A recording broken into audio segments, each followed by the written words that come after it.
Welcome to episode 4 of our Spring Trip 2025. We've come down past Canterbury, been to Battle and stopped in Bognor. In this episode we visit Porchester Castle on the Solent, Portsmouth and Bishop's Waltham.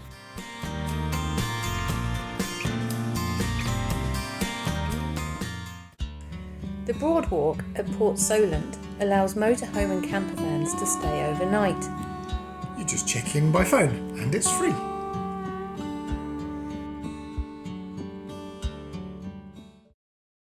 With the whole of the afternoon ahead, we decided to walk from Port Solent to Porchester Castle. It's about a 40-minute walk alongside Portsmouth Harbour. So this is part of the England coast path, apparently. It's an industrial park. Oh dear me. But I can see in the very distance there Porchester Castle, and hopefully we'll have a little riverside walk. But the tide's out. It's not riverside, is it? It's seaside. Portside. Yeah. Exit the industrial estate and down through a little lane.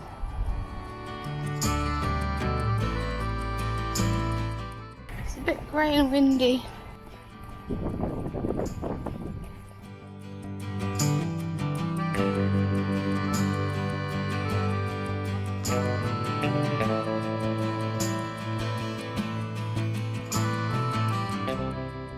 There is a pay and display car park here for daytime use only.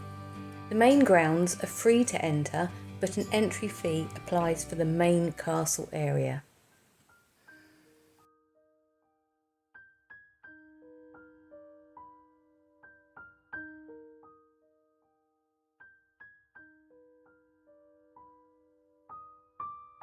Originally a Roman fort, it then became a Saxon settlement and then a Norman castle.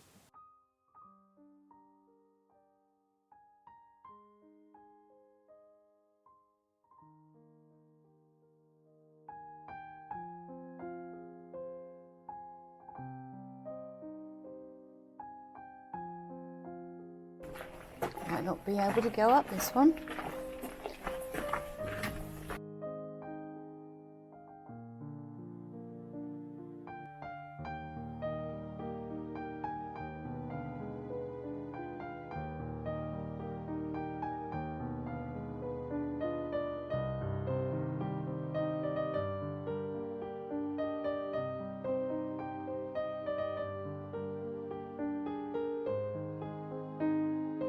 The main keep of the castle is 12th century, so Norman.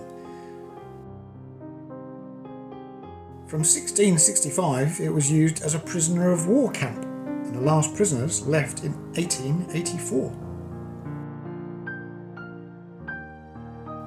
There's lots to see inside the main keep.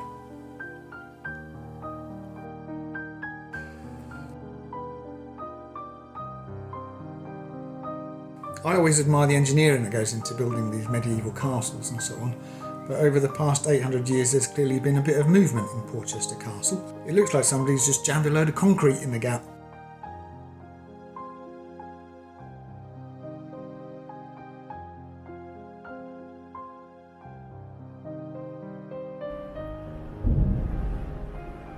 Quite a view. Don't think much of this double glazing. I don't think much of their double glazing. It's a bit drafty. Whew.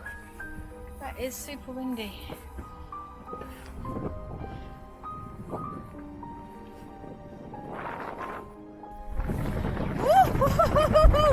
There's a crosswind along here. That's a bit windy.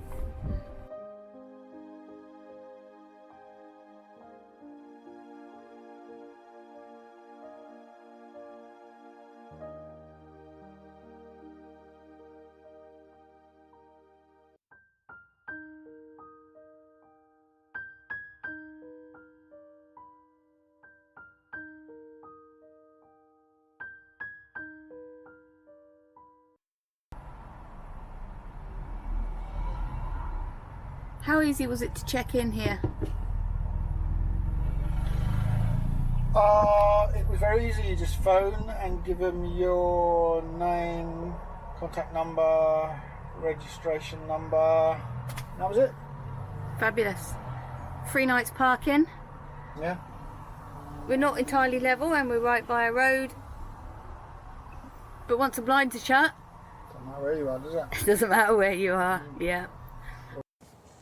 I've had a lovely day out today. Good dear. Good. I've enjoyed today. The walk was a bit not great in places, but I still enjoyed it. And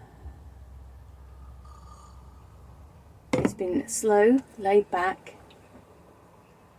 That's how I like it. Not stressful. And yeah, I really have enjoyed the relaxing flow of today. The Boardwalk shopping area next to the car park has a wide range of fancy restaurants and a Wetherspoons.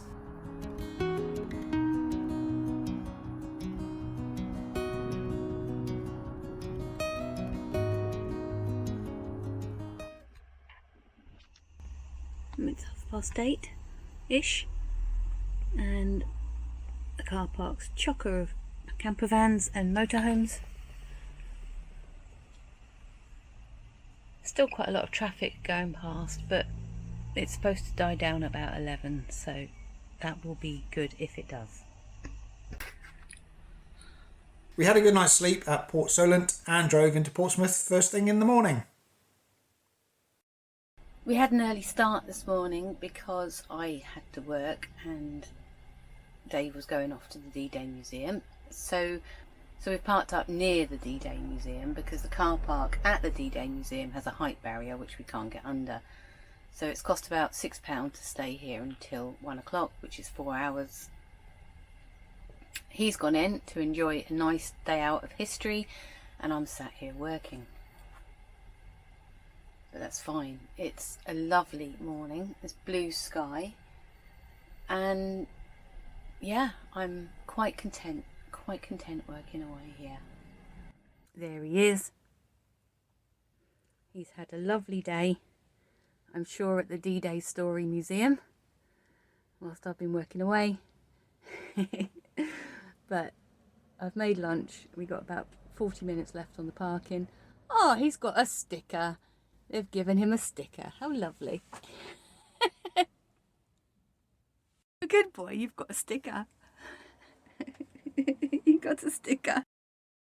Did you say thank you when they gave you a sticker? So thank you very much, sir.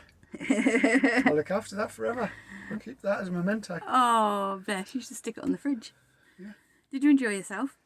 I did, yeah. Yeah, it was good. Very good. It's not huge, but it's good. We've got a landing craft over there. Landing craft tank. Well, I've made lunch, so let's eat. Let's eat. Well, I couldn't ask for a better view out of my kitchen window. That is absolutely beautiful. That is right up my street. I'm absolutely made up. Are we happy here? Pretty good, isn't it? Nice. Yeah. We parked near Bishop's Waltham Palace and went to visit the ruins. The palace and the gardens are free.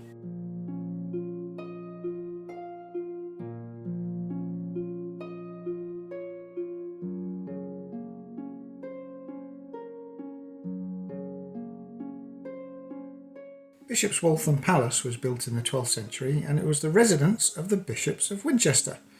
Medieval bishops had considerable power and political influence in Britain back then.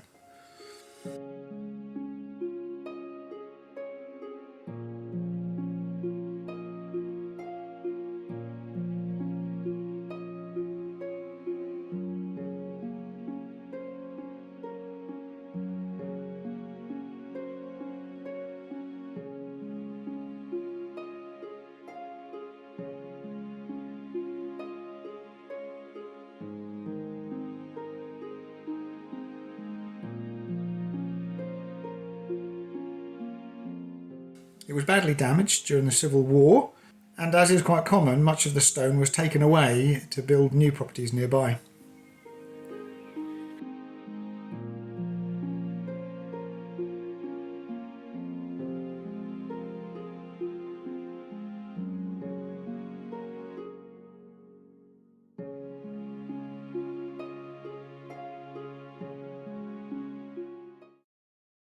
We then took a little walk around the market town of Bishop's Waltham.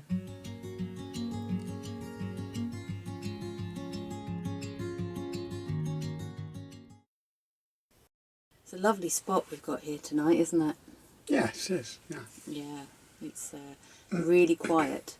There's a little bit of road noise from the road far off in the distance, but nothing. There's barely any traffic. There's been a couple of people park up and take the dogs for a walk down here, and that's it. We're the only van here so far. I don't know, it's a bit late for people to be arriving, but you never know. The road was pretty busy early on in the day, but now it's almost empty. Yeah, we were lucky to get a spot, and we arrived here, what, about 2:30?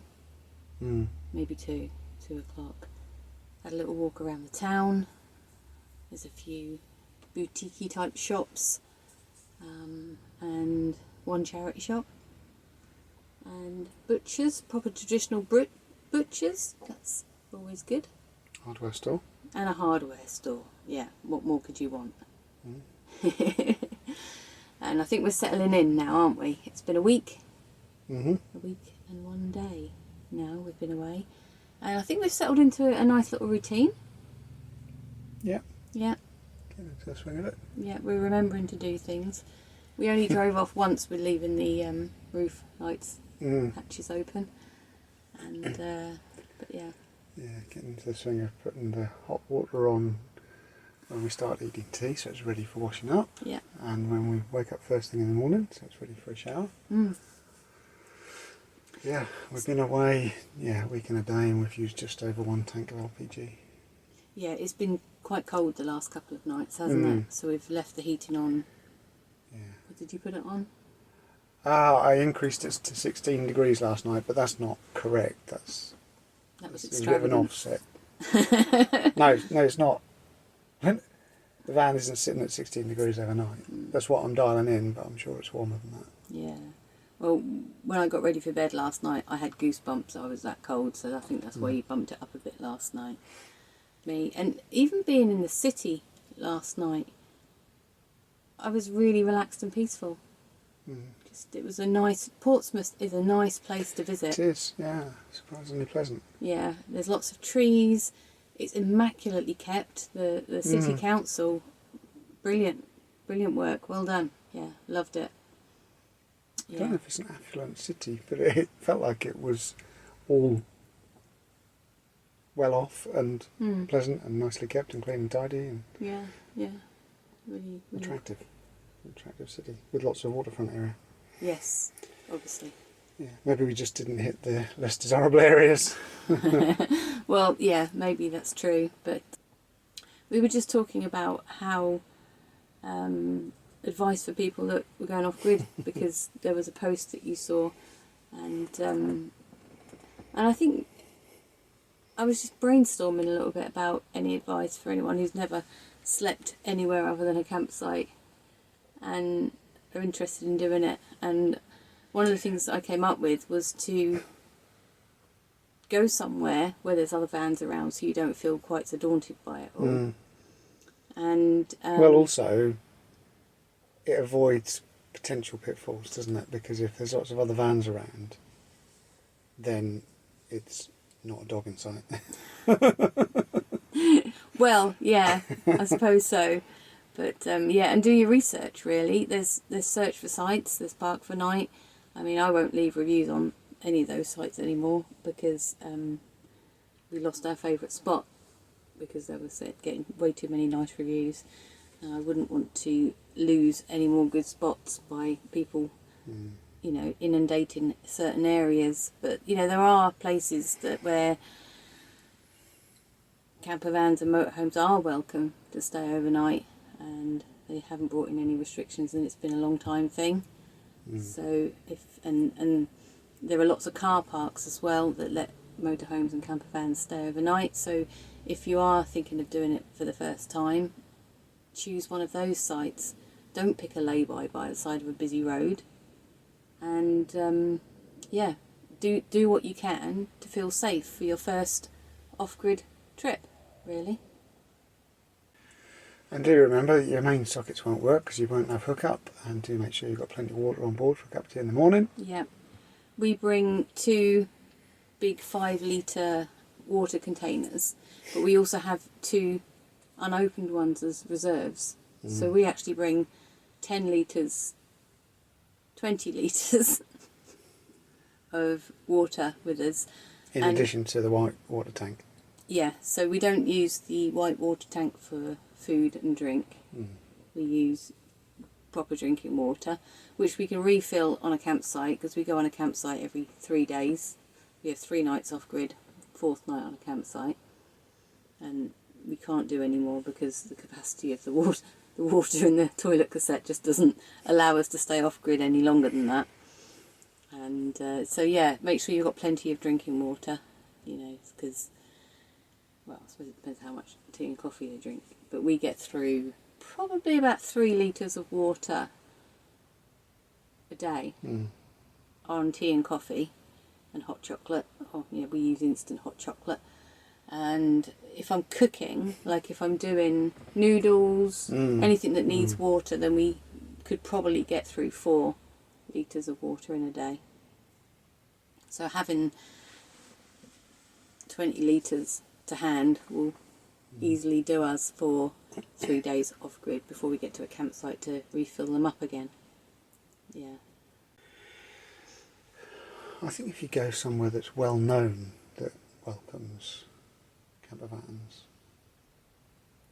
then you're fairly safe as long as you can find a spot.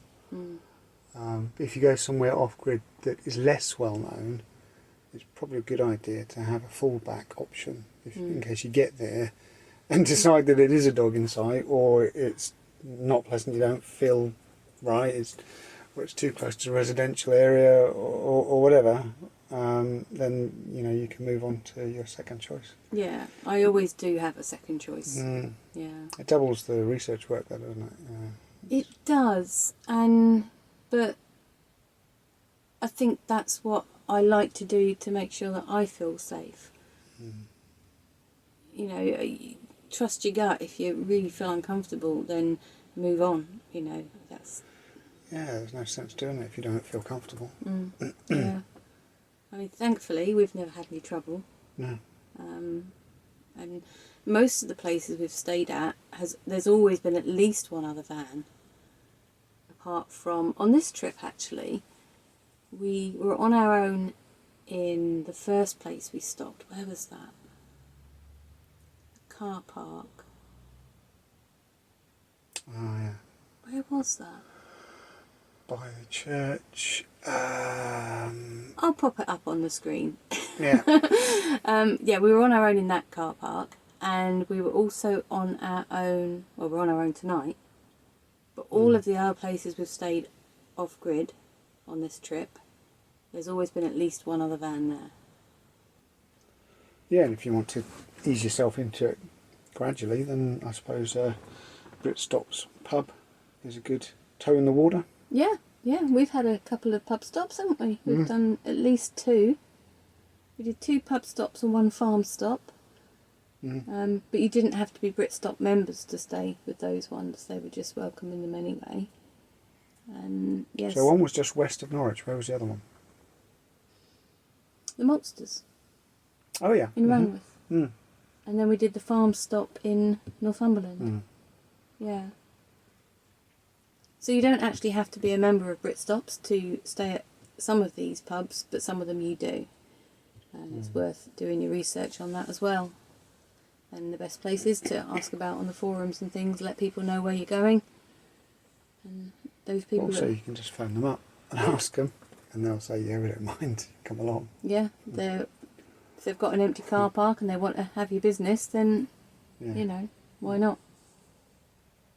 We're not as jovial this evening because it's not a beer night.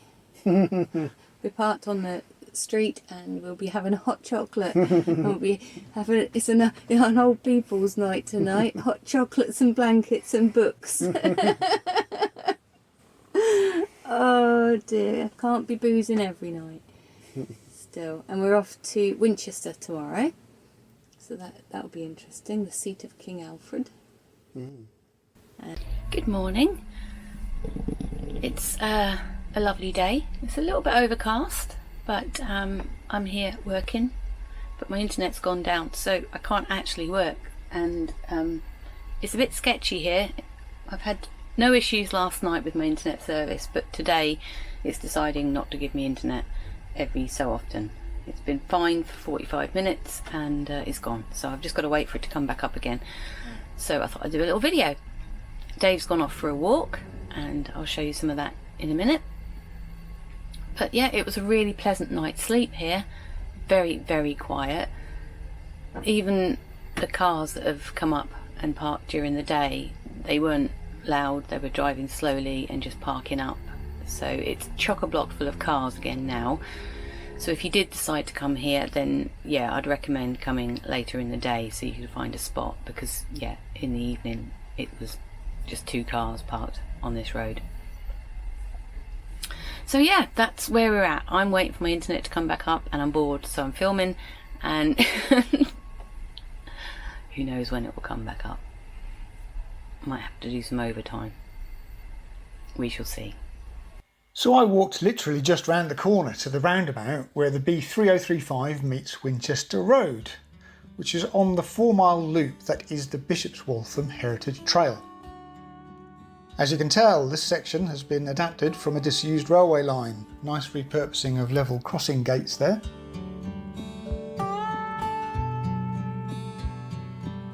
The walk started really well. Within seconds the town seemed miles away and all that could be heard was crows cawing and lambs bleating.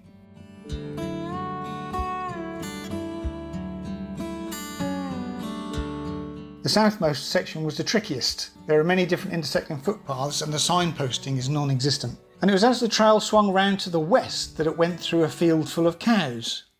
Here we are, halfway around the Heritage Trail. Idyllic British countryside and farmland as far as the eye can see. Plus, whoa! Look at that! That is an impressive bit of engineering. Well, there we go. Warts and all, you may not want to do the Heritage Trail at Bishop's Waltham if you don't like being accompanied by 200,000 volts overhead.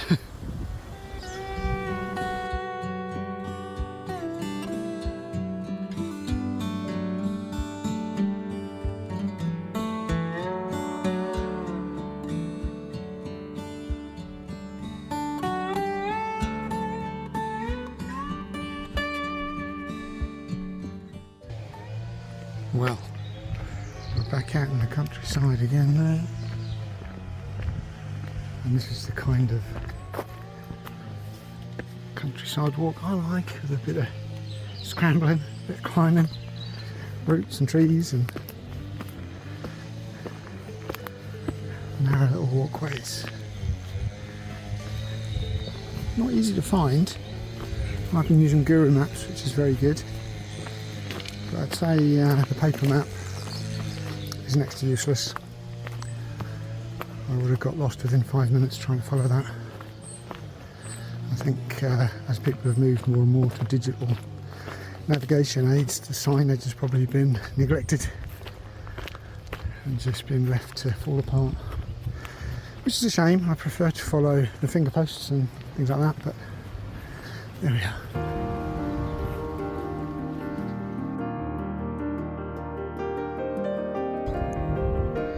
Well, there's the pylons that we saw earlier, marking the route of the Heritage Trail.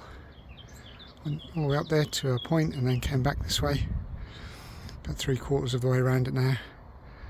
I'm about to return to Bishop's Waltham.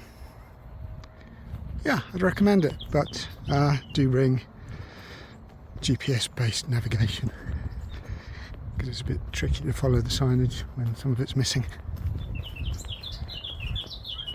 I forgot to mention, not a great walk if you're afraid of cows. I wish I'd got film of that part of the walk, walking right through the middle of a field of very curious cows, but I was too busy looking out for bulls and aggressive cows and didn't really think to get my phone out. But yeah, lovely walk, so long as you're all right walking through fields of cows.